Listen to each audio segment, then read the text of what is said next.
theme to it, you know, without going out. Sort of not a real expensive, but it's just sort of a little something a little fancy. Okay, here I am at the stove. I took the chicken out. Oh, and I forgot to tell you, because I forgot to put the garlic on the table. Now remember, you got your beautiful chicken, and then we've got potatoes. You guys, you got to try this. I know this is hard for people to do. Hi, and welcome to Cooking for All Seasons. I'm Judy Keys, and this is my friend Jeannie. Jean and I are laughing because we were giggling about the chicken that we're going to be cooking today. Say hi to the chicken, Jean. Goodbye, chicken. Goodbye, chicken. Well, anyway, first of all, as always, I'd like to address the sponsors for today, and they are La Crusade, and if you haven't ever been to the store, it's a wonderful store, and I'd like you to take a look, go down, they're at the outlets, and they have some wonderful things. You know, they really do. They have really neat things, and they have, you know, the pieces, you know, you buy a piece, and they're sort of those things that you keep for, you know, for your family to pass down. They're great. You can use their pieces on top of the stove and in the oven. They're wonderful for cooking. And beautiful in colors. Oh yeah, the colors are beautiful. And they last forever. And also today I have Trader Joe's is my other sponsor. And I have a number of their products here. They're dried fruits, they're honey, they're cornichons, because today we're cooking a French chicken. Poor little guy. But anyway, so those are our sponsors today. And we're going to start off with, this is, the reason why I picked chicken is because this is going to be sort of a French meal, kind of. We're going to have chicken, we're going to make a potato casserole, and we're going to make some butternut squash with some dried fruits in it, and then we're going to make a galette, which is a French dessert. It's made with a pie, with like sort of a crust, a pie crust. Now you have to understand that I'm really not a very good baker. So I have to tell you guys, I practiced, and my friends will validate that I practiced on them and made them eat a couple of galettes that I made. I stuffed them with pears and apples and stuff. I'm not a very good crust maker. Sounds good, though. So we'll do that later. But for right now, the first thing we're going to do is, what I've done is, in here, this is butter and tarragon, and this is what tarragon looks like before I chopped it all up. Smell it. It has sort of a licoricey smell to it, and that's very, very French. French use a lot of tarragon, especially with chicken. That's like one of their number one things is to use tarragon in their chicken. So what I did was I took tarragon and lemon zest and some salt and pepper, and all I did was just sort of you know, let the butter get soft, and then just mushed it in there, and then just rolled it up, put it in the refrigerator to make it a little bit easier. About how much did you use? Well, this is about, I'd say, this is a big chicken. This guy probably weighs like 4.5, 5 pounds. So this is a little bit more than what the recipe I wrote for. So this is probably about 3 to 4 tablespoons of butter. Average of about 3.5 to 4 pound chicken, you probably use about 2 tablespoons of butter.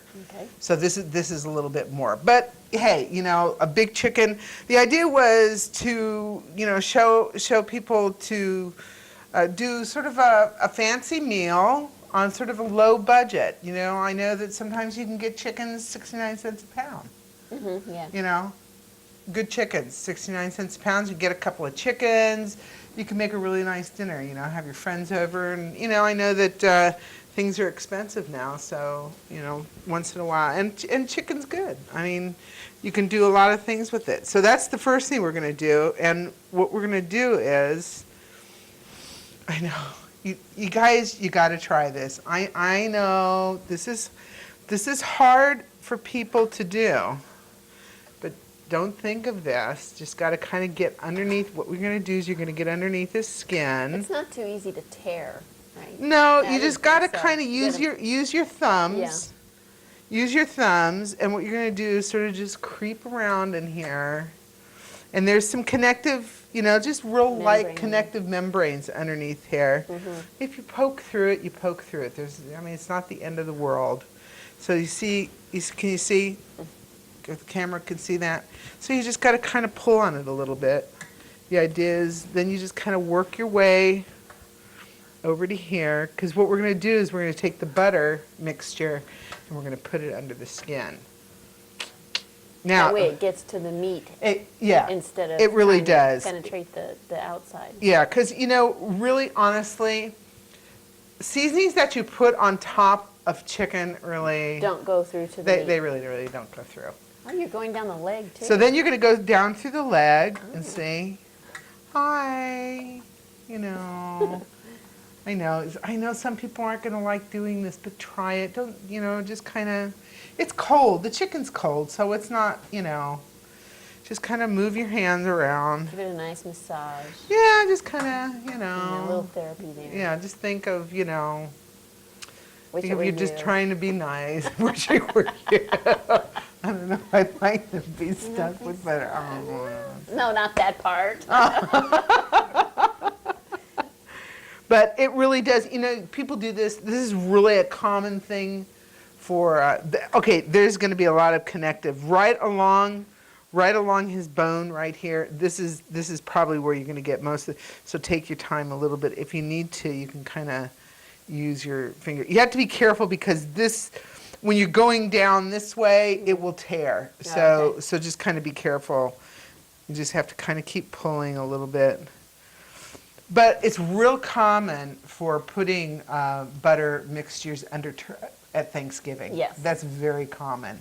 You know, you do a lot of sage mixtures and things like that under the turkey skin, and it really does. It does make a difference in the turkey. If you don't, so if you're going to brine your turkey, you know, and then put the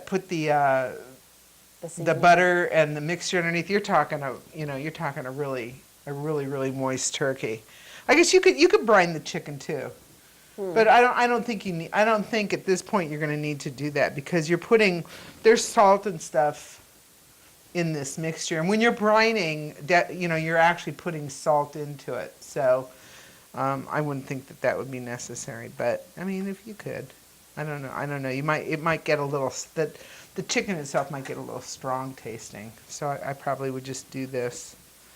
Oh, you're reaching all the way around in the back. Huh? Yeah. So then, I okay. didn't know it would come apart from the leg. Yeah, it really does. Can you guys see that? See, it really does. Don't worry if it tears. It really, it's not a big deal. I mean, it's not the end of the world, you know. So there. Okay. Now, the trick is you take a pat of butter. And all you're going to do is stick them down there. Okay. Don't get your hands, try not to get your hands all stuck in it, because what we're going to do is after we stick the butter in there, on top we're going to smoosh it around. Because what happens is if you try to smoosh it around when your hands are in there, all it does is stick to your hands, the butter. This way, it won't stick to your hands. So, it smells really good. You smell the lemon? Oh, yes, I do. Very strong in lemon. So it's really going to give it some really good flavor. Good, I know some butter, but remember this is sort of for a party. Well, I mean, it's for your family too. But the idea was to do something a little bit special, for sort of like a family meal. A change of pace Sort of a from change, you know, instead of going out and spending a lot of money to go out to dinner or something like that, you could, you know, do something a little bit fancier at home. Yeah, it's going to take you a little bit longer than just throwing the chicken in the oven or going over to one of the stores and, you know, buying a pre-roasted chicken, which inevitable is probably just as, you know, fattening wise. I don't, you know, because really it's you know, got all the grease and everything from the chicken. Okay, so see, you can see it. Can you see can you see it? Can you see Through the skin. through the skin? You can see it. So now what you're going to do is you're just going to start massaging them again, and you're just going to push the butter mixture around.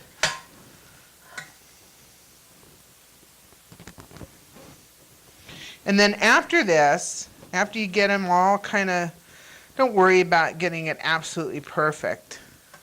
Because remember, it's butter and it's going to melt, and it's going to sort of melt in and around him. So you just want to get it sort of around. And you did use butter and not margarine? I did use butter. I don't think I'd want to use Unsalted butter? No, it's salted Do butter. you? Yeah, yeah. So most baking used unsalted and then Yeah, with and the cooking. reason why is because when you're baking, you add. they want to control the amount of salt that you put in, and in cooking too. But you're still gonna add It can salt stand to it. more It could salt. stand a little bit more salt. So there you go. And now it looks sort of green, and people will go, "Oh, your chicken's green. I don't know if we want to eat a green chicken," but he's sort of. Can you see him now? So then you're just going to take his little legs, his little wings, sort of scoot him up. And what I've got him on is if you can, put him on a rack. You don't want him, because what we're going to do is we're going to pour some chicken stock underneath him. If you don't have a rack, the only thing I can say is maybe put a couple of carrots and some onion underneath him to sort of hold him up above the liquid. You don't want him, the reason why is you don't want him boiling. You know, another thing is the cookie cooler, and put it in a cookie sheet pan and put the cooler on top. Wouldn't that be the same kind of rack? Oh, yeah. The You mean what she's talking about is when you baking a cake. Or cookies or whatever. Or cookies. And you put them out on the rack Yeah, to cool. that's right. But you got to get one small enough Yeah. to fit in your thing. So we're just going to bend his little legs around if we can get him to go underneath here. Just so that the tips don't Get burned and. get burned, that's all. Sometimes they don't want to flip around very easily. But yeah, you could, if you could find one small enough. Well, you could put it in the cookie sheet, the jelly roll pan. Oh, yeah, but I'm going to pour so what you would use is like a can of chicken stock. So I don't know. That would be too, it wouldn't be deep enough. I see. So let me just rinse my hands off here. Okay, so the other idea that I just got, good idea, was instead of the vegetables, take some aluminum foil, make sort of like a circle or something to hold them up on. The only problem with that, with what you were talking about, is the pan would be too shallow. Yeah. So what we're going to do is we're going to put some chicken stock in here. And what you'd put in is what you want to do is put in about 3/4 of a can of chicken stock.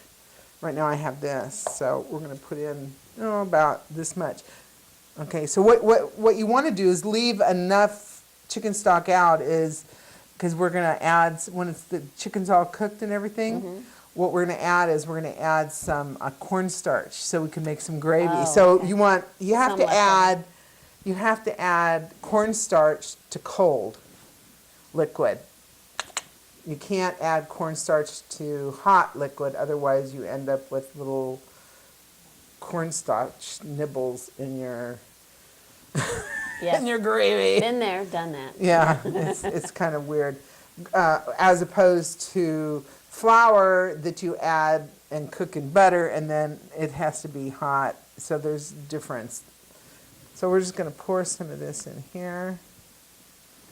Okay. And then we're going to bake this, roast this actually, at about 4 1/4. Then, after it cooks for about a half an hour or so, now this is a big guy, okay? So make sure you use your thermometer. I think chicken's about 160 or so degrees. You want to make sure that he's fully done. But after about a half an hour, what we've made here is, remember we used the lemon zest in here. So what we did was, from the lemons that we used the zest from, this mixture has lemon juice, the lemon juice from the lemons, and it has honey and olive oil and a little bit of salt. So actually, after it roasts for about a half an hour, we're going to use some of this, I don't know, juice or something, and we're going to baste this, a basting juice over it. Now remember, this has got sugar in it, so if you've got a really big chicken in there, you want it to go cook for at least half an hour or more, because once you start putting the sugar on it, it's going to start getting really brown. And this is sort of the finishing touch on it. So we'll get this into the oven, and then we'll get on to the potatoes, okay? Yeah. All right. We'll be back. Hi, we're back again. Okay, now we're going to do the potatoes. And we kind of started first.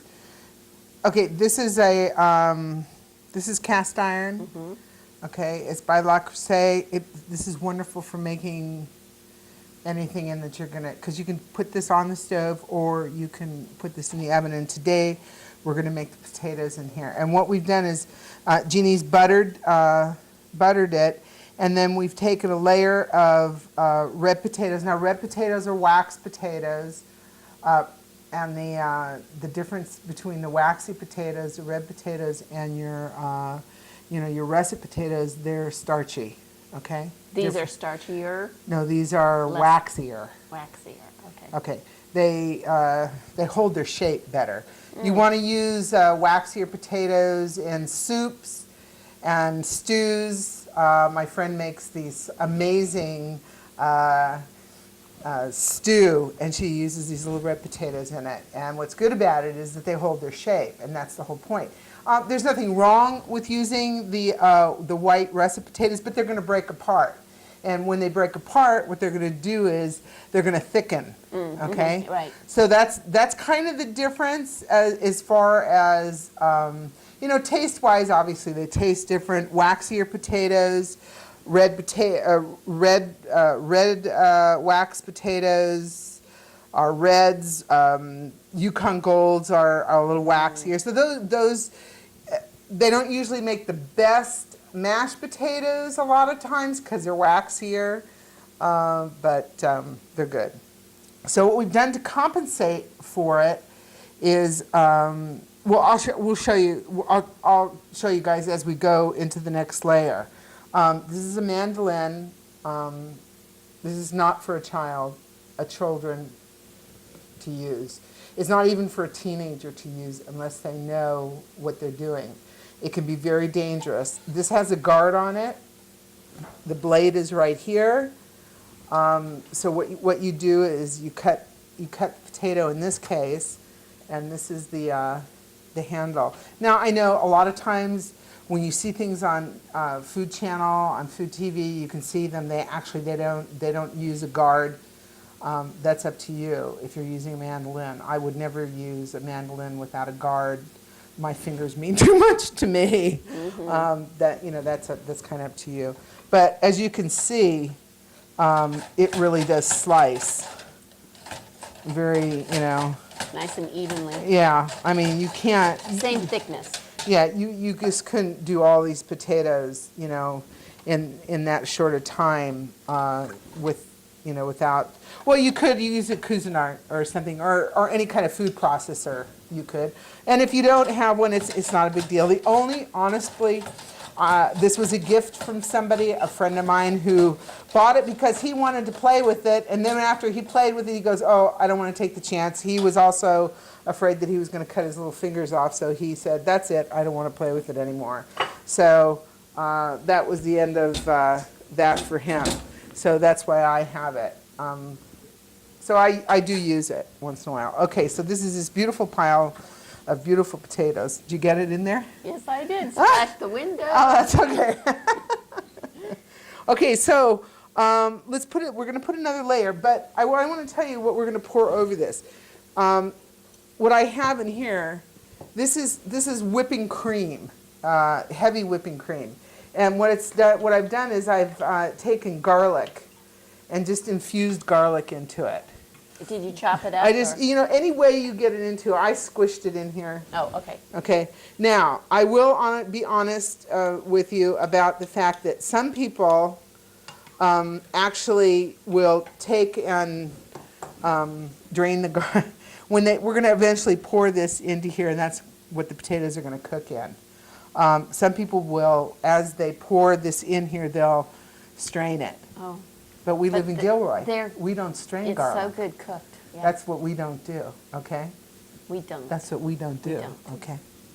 Let's get that. We have to understand that. Okay, see this one? We don't want that one. So, we're going to put another layer. Oh, before we do that, we're going to dot this one with a little bit of butter. A little bit of butter. You know, this also, all you have to remember, this is a lot of potatoes. This is like 5 pounds of potatoes. I mean, this is going to feed a lot of people. Yeah, well, a lot of people. Or 2 cameramen. Or 2 cameramen, yeah. I don't know. It kind of depends on who we're feeding, but it can feed, this will feed a good 15 people because it's very rich. So all you're going to do is we're layering this, and this is the same thing as I did on the bottom, but can you guys see this? You just don't worry. It doesn't have. They don't have to be perfect. You know, they don't have to be a single layer. Just sort of watch what you're. It's kind of hard when you're cutting the potatoes to see everything that's going on. Okay, so that's about right. You know, sort of like you were making lasagna and you're putting noodles down. Mm-hmm. You know. And layer and layer. And layer. Yeah. So the first thing, obviously, we have to salt them because potatoes need salt. There's just no other way to say it. And if you don't put the salt in there, you know, it's not going to taste like anything. You have to put salt in there. Brings out all the taste. It brings the taste out, that's right. Okay, French, nutmeg, fresh nutmeg. That's really, really important. Oh. Not the nutmeg that you buy in a little can. Get yourself some nutmegs. They're little tiny. They're very inexpensive. A lot of times you can find whole nutmeg in the grocery store. Let's see. I find it at like Cost Plus or let's think. Is it not in a normal? It's in a normal grocery store, you know, in the normal grocery store. They last forever. Mm-hmm. This is my sister gave me this a long time ago. So, but you can use a, you know, like on your grater or something, just to grate it. The little tiny fine one. Fine grater. Yeah. Nutmeg that you grate yourself has a totally different flavor. It smells good. Yeah, and it is much more pungent, so you don't want to use a whole lot. Also, nutmeg, fresh nutmeg, when you're making like cream sauces, you definitely have to have fresh nutmeg. Okay, the next thing, let's see, okay, we did that. The next thing is we sprinkled a little bit of, this is, Cayenne? No, this is cheese. Yeah. Okay. And I just want to show, here, I'll show you what kind. Yeah. This is from Trader Joe's, and this is Gruyere. a Gruyere cheese. This is cave-aged Gruyere cheese. And all I did was just shred it. It has a nice flavor. Can you smell it? And smell. You want to taste it? Yeah. It kind of is like it's almost like Very like aged. like a Swiss. It's strong. It is very strong. Okay. Smells good. Tastes good. So we're just going to dot a little bit of butter. You don't, really, you don't need a whole lot of butter on this. This is not a diet dish, obviously. But just a few little dots of butter. And then you just keep going, Ooh. Luckily, I have very good people working for me because that was the whole thing. The idea was that, ding, ding, ding, see, if you're cooking. When you're working with wax potatoes, okay, when you use a liquid in a wax potato and you cook it, a lot of times you'll notice, even after they're cooked, there's some liquid left. And the reason why is that there's not as much starch in a wax potato. So in order to compensate for that, all I'm doing is taking a little bit of flour and I'm just going to dust it very, very, very easily. You don't have to. But this is just something that I do. So all it does is, what you would actually be doing is it just creates a little bit more starch in there so that you don't end up with a lot of liquid left over. Thank you. Thank you to my friends who helped me over there. That was very nice, because that would have been really silly if I would just have done that. And then you guys wouldn't have known that. And then I would have gone, darn, I forgot to tell them that. So now we're on our third layer. I mean, this is only 5 pounds of potatoes, and look at how far this is going. Yeah. Really. So it's kind of like not a really, and like I said, you don't have to use red potatoes. You can use any kind of potato that your family likes. The only difference is don't put the flour in there. If you're using a starch potato, Yeah. you wouldn't need to do that. That's the only difference. So we're basically going to get, okay, I think that's enough for that layer. Let's do the salt. Important. Let's do the nutmeg. Important. Let's do the flour so that I don't forget it again. I would. See, it's just really an easy dusting. Be really careful if you're going to do the flour. Don't throw big gobs of it in there.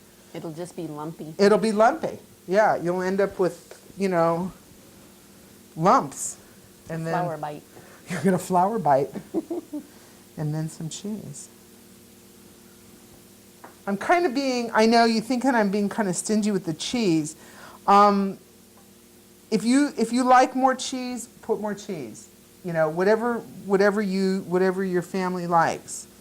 Okay, and this is our last layer. Okay, you want just go ahead and put it down. I think they can. Can you guys see? There's enough. I think we've gotten to the Top. To the top.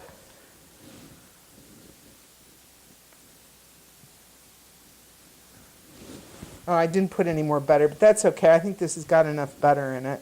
We'll put butter at the very top to make sure that there's enough in there, enough fat. Is that to keep it from sticking as well, No. to each other, or not really? It's just butter is butter. It's flavor. It helps the sauce. It helps your waistline. It just sort of, Yes, it does. it just kind of, it tastes good. It makes things, butter and potatoes just seem to go together, We've got some salt going on here. If you wanted to, you could use some, I wouldn't use, if you're a real pepper fan, you could use white pepper in this. I wouldn't use, well, you could use black pepper, but I think it would kind of, you'd really see the specks of black pepper. It would be okay. I mean, it wouldn't be disastrous or anything. But Now on the top, I'm just going to put just a slight amount of flour. Just because when I pour the sauce over it, it'll catch it. Mm-hmm. Okay, we got that. We got that. Okay. Did we miss anything? We missed a little. Okay, here's a good potato. These are kind of yucky. Okay.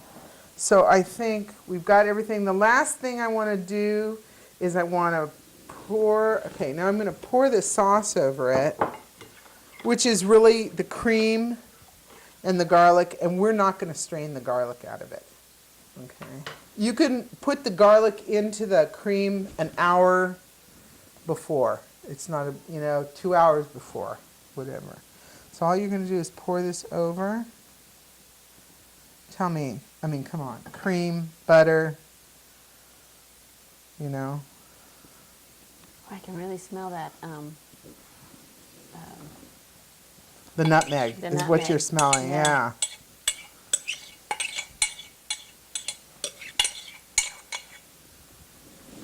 And probably, see now, you see the garlic?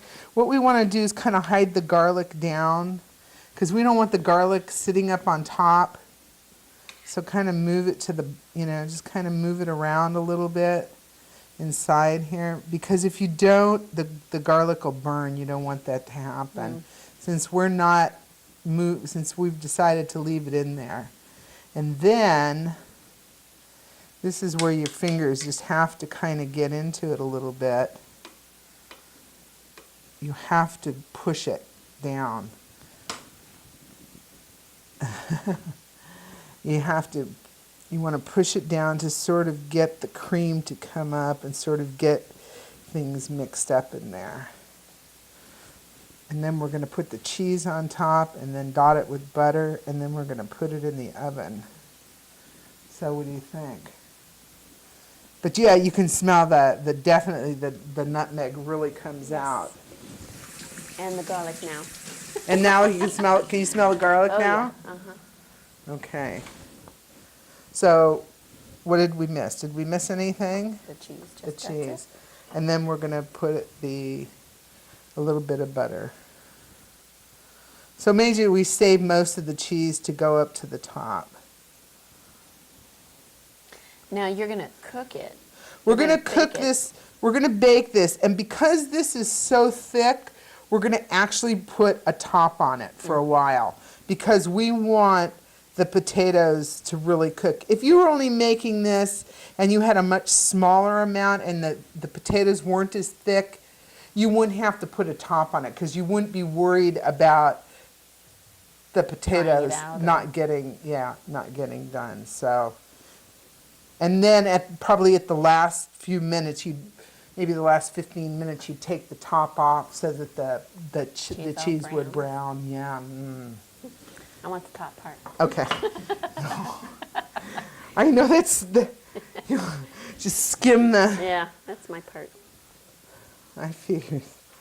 Okay, so we're just a few more. Actually, we didn't do too bad. You figure 5 pounds of potatoes, and we didn't even use a whole cube of butter. Yeah, and then you figure how many, and I have friends that use a half a cube of butter in a baked potato, and I'm not kidding.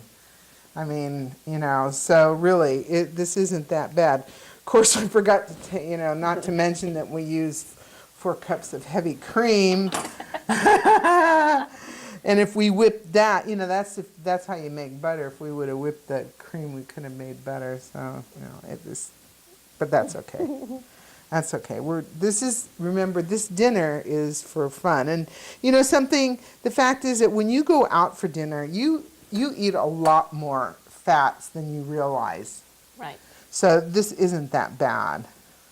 You're not going to sit and eat tons of this. Well, you're not supposed to, but we'll see. I could forget the chicken and just eat the potatoes. Okay, so how does that look? I think that looks pretty good. It does look good. All right. Okay. Did you want to put that in the We're oven? going to take a few minutes out. We're going to stick this in the oven, and we'll be right back.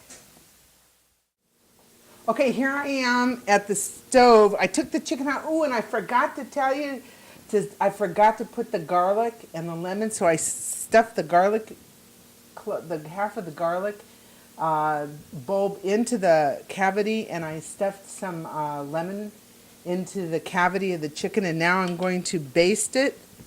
You see me basting it? Now this is, remember, this is the honey and the lemon and the olive oil and a little bit of salt, and then I'm taking some of the juice from the chicken, and I'm just basting it now.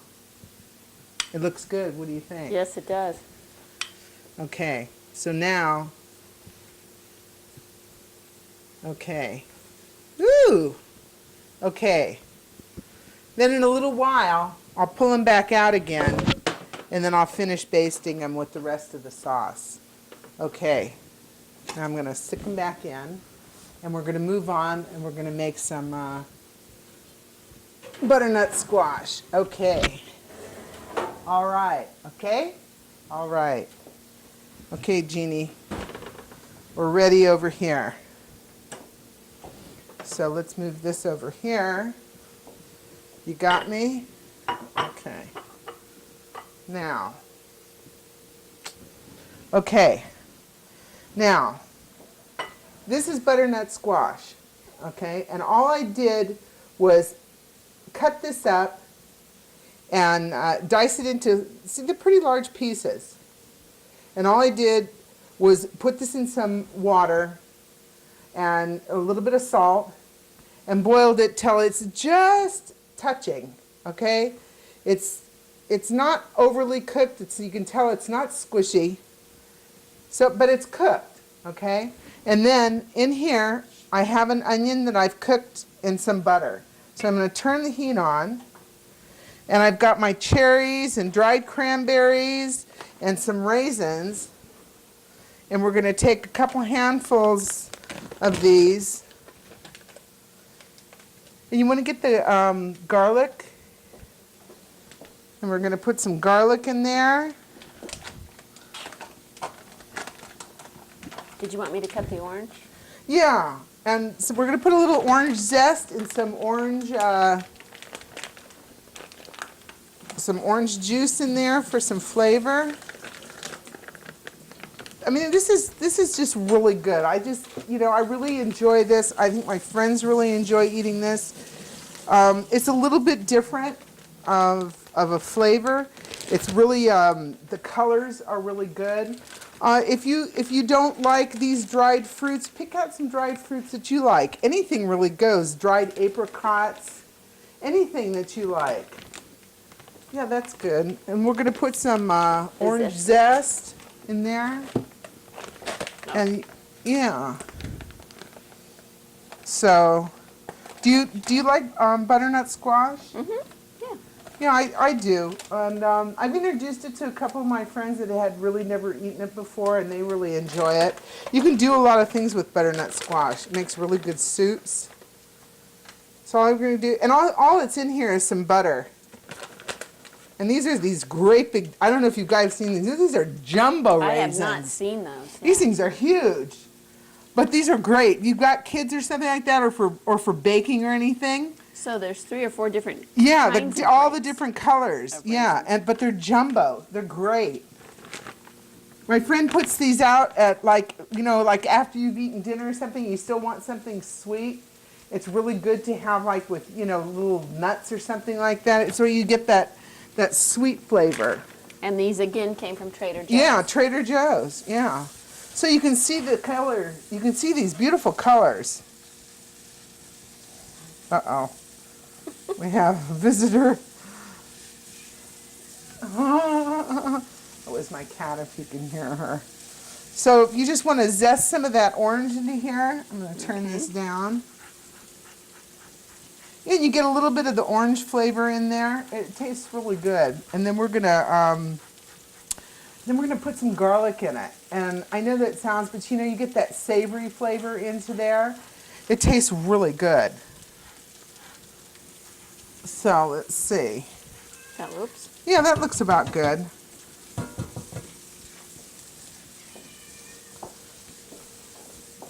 Ooh, can you smell that? Yes. You can already smell that, huh? Yes, it's beautiful colors. Yeah. So let's get the garlic press. We'll put some garlic in there, and then we'll dump in this butternut squash. Put a little bit of salt and pepper in there, and it's done. Mmm. Oh yeah, that's okay. We only used garlic in there, so it's okay. You know, we're working the kitchen. We're trying. I mean, this is real time. We're cooking real time. Do you put more than one in there? Oh yeah, just put a bunch. We've got these little pieces of garlic. They're really, yeah. I don't know.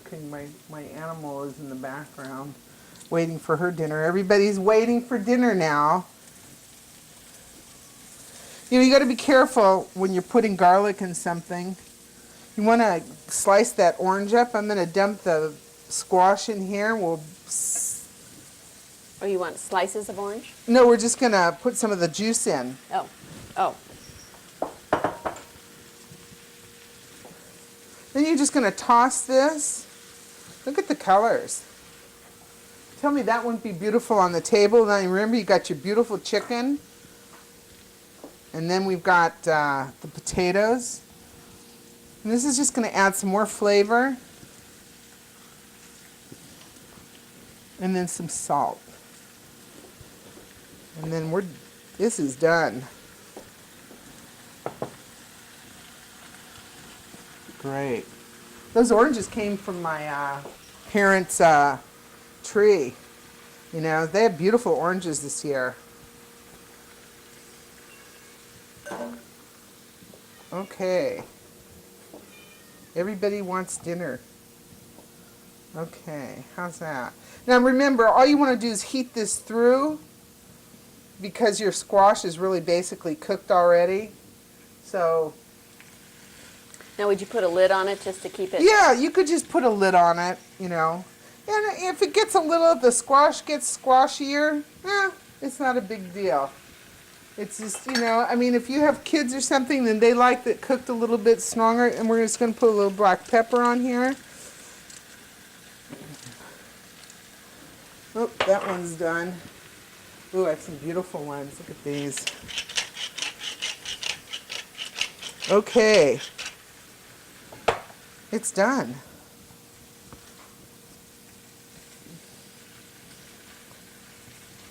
Okay. It does look good. How's that?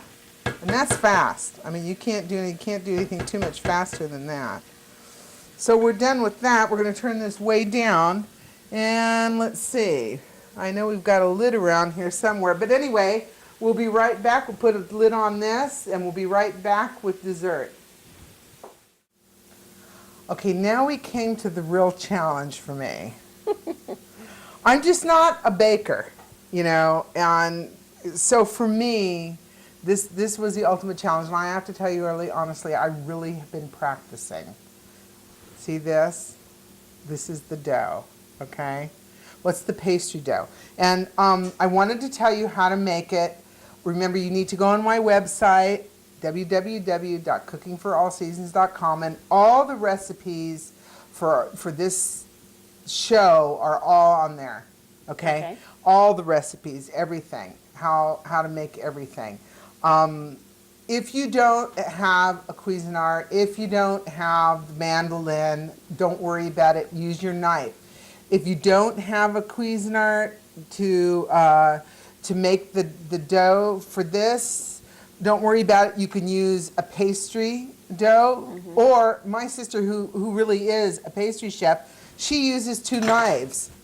Oh. A lot of people use 2 knives. It's not a big deal. This is the simplest one I could find. I can recite this to you. It's 1.5 cups of flour.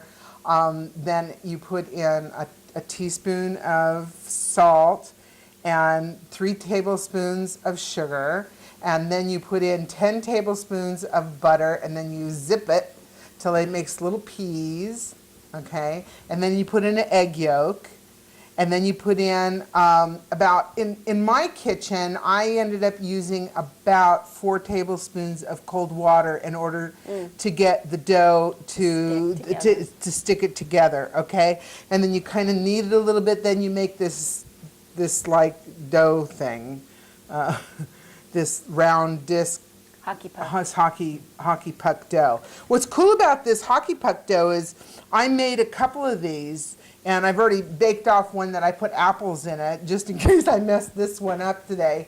But the other thing was that you can make these and put these in the freezer. The only thing you have to take it out like the night before to let it like defrost or something. But it's kind of cool. So I've become very good. Don't ask me to make any other pie crust though, because I couldn't tell you.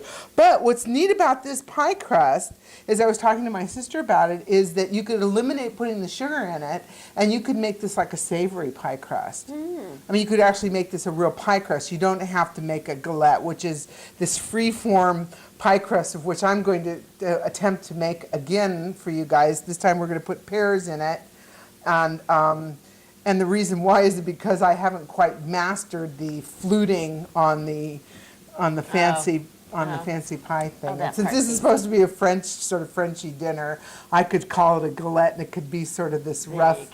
But you know, you go to the grocery store and you see these galettes, and they're very expensive. So this is our version. So. Okay, so the idea is that you can, you put it out, and then you just sort of kind of start rolling, and you don't have to worry.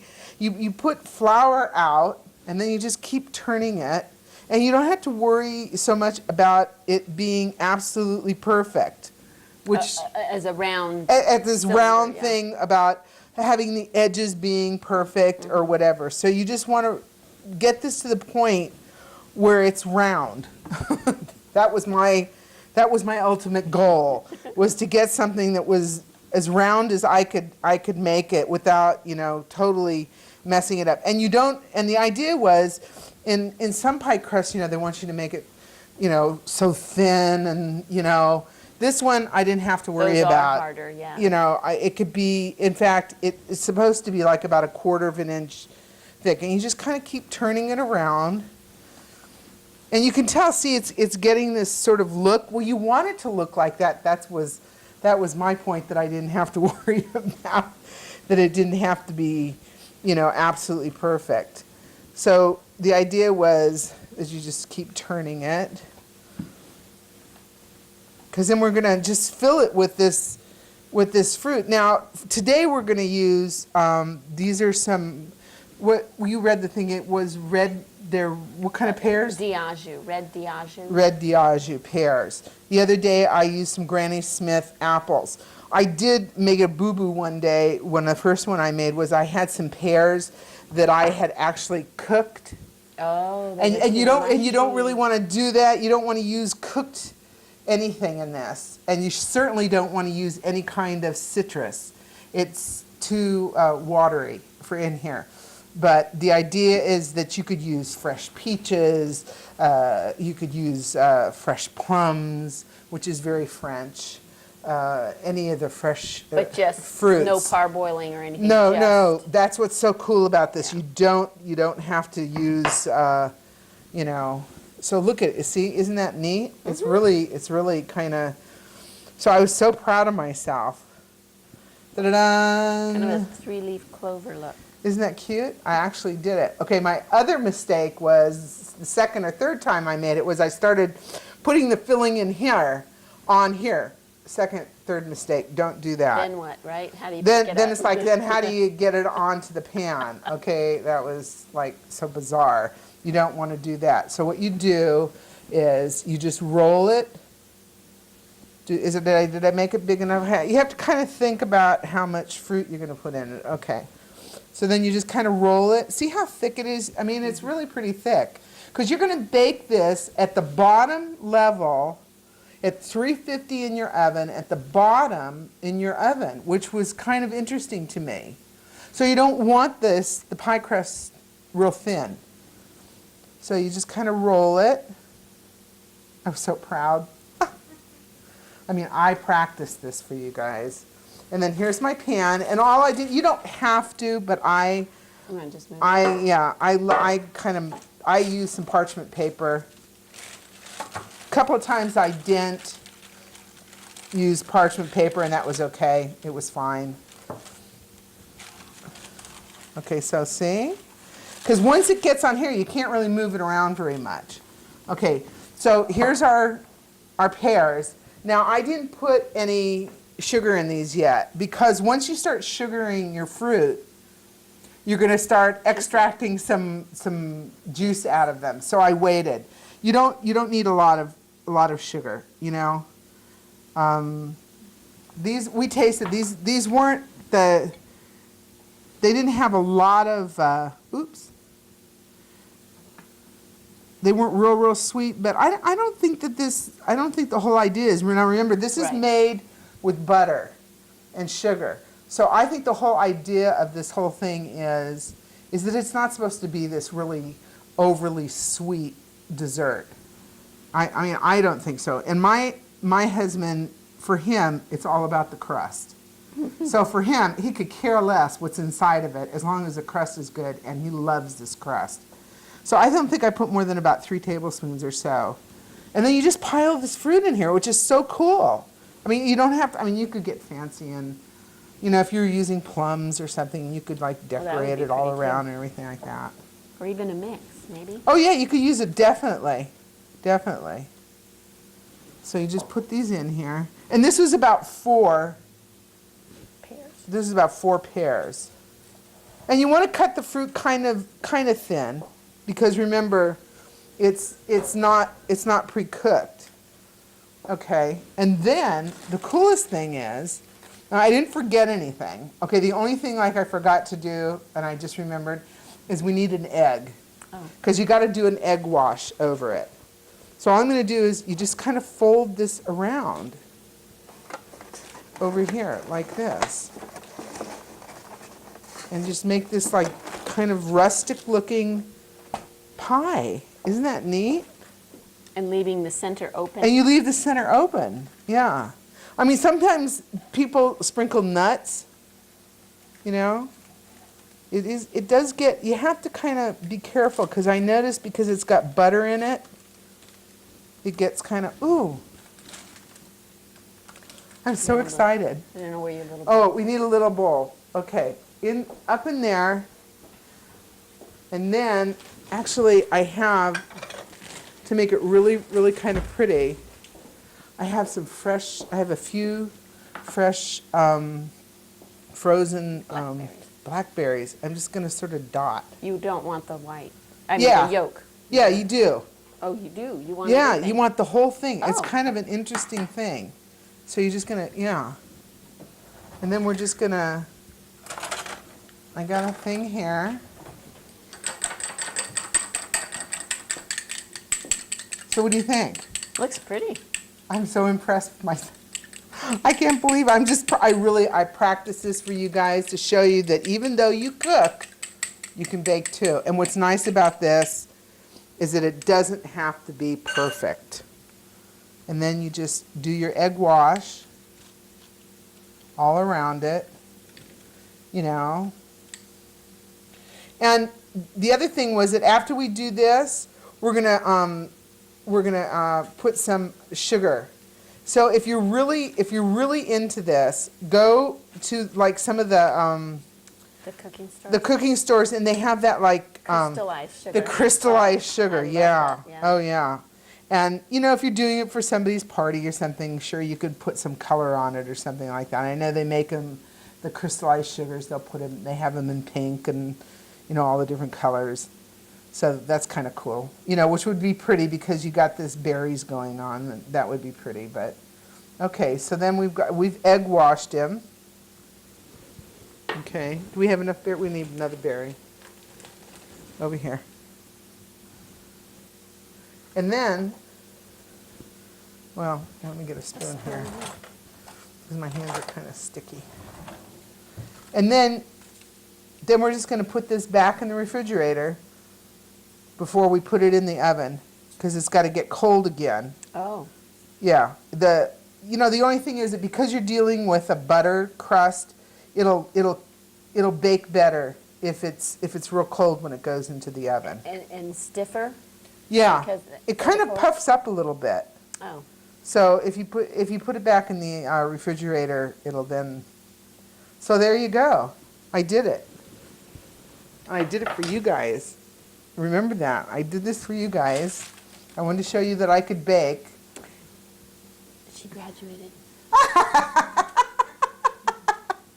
Okay, well, thank you guys. Okay, you can do this. We'll be right back. We're going to have the dinner out, but this will still be baking, but I have another one I baked for you, and it's an apple one. But we'll be right back. Okay, well, we've come to the end of the cooking part. That's you the know, good. That's the good. You know, and then, we're going to show you what everything looks like, when we're done. But what I wanted to show you was a little bit of an idea of something that you could put out for an hors d'oeuvre, while you're in the kitchen. And this is easy. Cheese. Well, it's very French. Mm-hmm. And this is a brie, and this is like a brie with like a blue cheese in it. It does look like that. You can kind of see. So you could pick any kind of cheese you want. And these are Cornichon.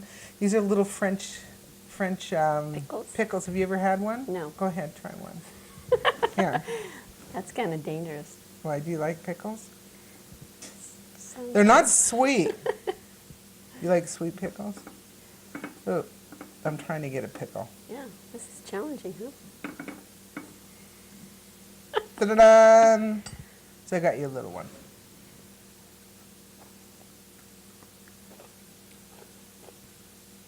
Oh, they're not bad. It's a very different flavor than they're than our dill pickles or I sweet would probably pickles. eat another one. You probably would. Mm-hmm. And some crackers, some plain crackers. So you can get, if you go over Trader Joe's, and you don't know what kind of cheeses that you want to go with your meal. You okay there? A little of the vinegars. It's vinegary. Ask one of the the people to help you, and they'd be more than happy to help you pick out some of the cheeses. You want to taste this one? Sure. Yeah. But you don't want to. These aren't real expensive cheeses. They're I think this not too expensive, but you want to have something a little nice. Something good. different than the regular chips and dip and stuff like that. I have to be fair. Yeah, so it's kind of fun, and you want to take your cheeses out of the refrigerator about an hour before you serve them, so that they come to room temperature. They're going to have the best flavor. So what do you think? It's just something nice with a glass of wine, or whatever you're drinking, a soda or whatever. So, Actually, it seems you know very something? light. I knew I forgot something. I knew it. I have some grapes. You're supposed to serve it with some grapes, and I forgot them.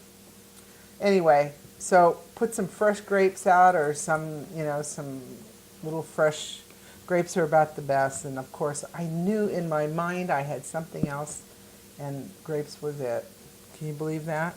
I'll go get them. Okay, so this will be your hors d'oeuvres. We've got a little grapes going on over here. Other than these grapes, a little cracker, little cheese, a little cornichon. These are French pickles. Pickles. So this is a nice light hors d'oeuvre, and this would be nice for your guests while you're finishing your dinner in the kitchen. Or if they're in the kitchen, like my guests are always in the kitchen, so it doesn't make any difference. You're just sharing the meal with them, but this is kind of a good munchy thing. It's kind of a little fancy. Something a little different. Just remember to take your cheese. Yeah, take Very your cheese easy. out of the refrigerator about an hour before you're going to serve it, so it can come to room temperature and you'll get a better flavor. So we'll be right back. We're going to get your dinner on the table, and we'll see you in a few. Well, it's done. It's Everything's done. Okay, so this would be the dinner, okay? And dessert. And dessert. Okay, this is not the pear one that we made. This is an apple one, but this is what it would look like, except for it has it has pears in it, but it takes an hour to bake, and so it's still in the oven baking. So here's our chicken. And this is the gravy. Now the only thing is you just take the drippings off the bottom. And remember I told you to save a little bit of the chicken stock, mix that with a couple of, with maybe a tablespoon or so of cornstarch. And because you have to mix cold with cornstarch, right. and then put it into a, either mix it at the bottom of the pan after you've taken your chicken out, and put it on top of your stove, or put it into a saucepan and dump it in and let it come to a boil. And if you need to, you might have to add a little salt, to season it up or something like that. But it isn't supposed to be real strong. It's just a nice glaze to put over your chicken, because remember your chicken has all that butter and the seasoning still in it, And and so the that tarragon gravy- is still in it. The gravy's also going to have the lemon flavor. And the lemon from flavor and all the juices. honey and all that. And actually, if you can kind of notice, I don't know if you can see, you can actually see the stripes of the honey, that That drip down. that from drip the- down, when you basted it. And then here's our potatoes. As you can see, they get brown on top, and they look pretty good. And here's our beautiful butternut squash with the dried fruits. So I think that looks like definitely a dinner that you could serve to a company and serve to your family for just sort of something a little bit different, sort of a French sort of theme to it, and, without going out, sort of not a real expensive, but it's just sort of something a little fancy. I want to say thank you for Jeannie to be with me today. I always appreciate her being here. Again, I want to thank my sponsors, La Crusade and Trader Joe's, all the dried fruits, and they have wonderful things there. And if, like we had our little hors d'oeuvres, if you need help with cheeses or anything. And I want to thank you guys. Remember, www.cookingforallseasons.com. You can find all the recipes. And there you can get onto, if you want to email me and ask a question or anything, I'd be more than happy to answer you. Thank you again for watching. This is Cooking for All Seasons. My name is Judy Keys, and I'm glad to have you with me. Thank you. Enjoy your dinner. Oh, geez, I don't even know what to say to this. Okay. So how do you do it? I might. We're ready. Is she ready? Jason, do you want to say? Did I want to say? His His last run. chicken.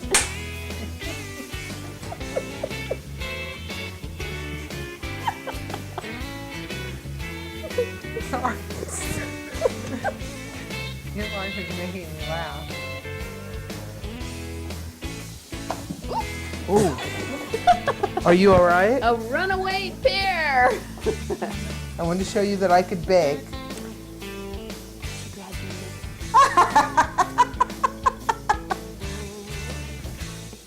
Ooh, this one came out I pretty should have put too. more flour on her nose.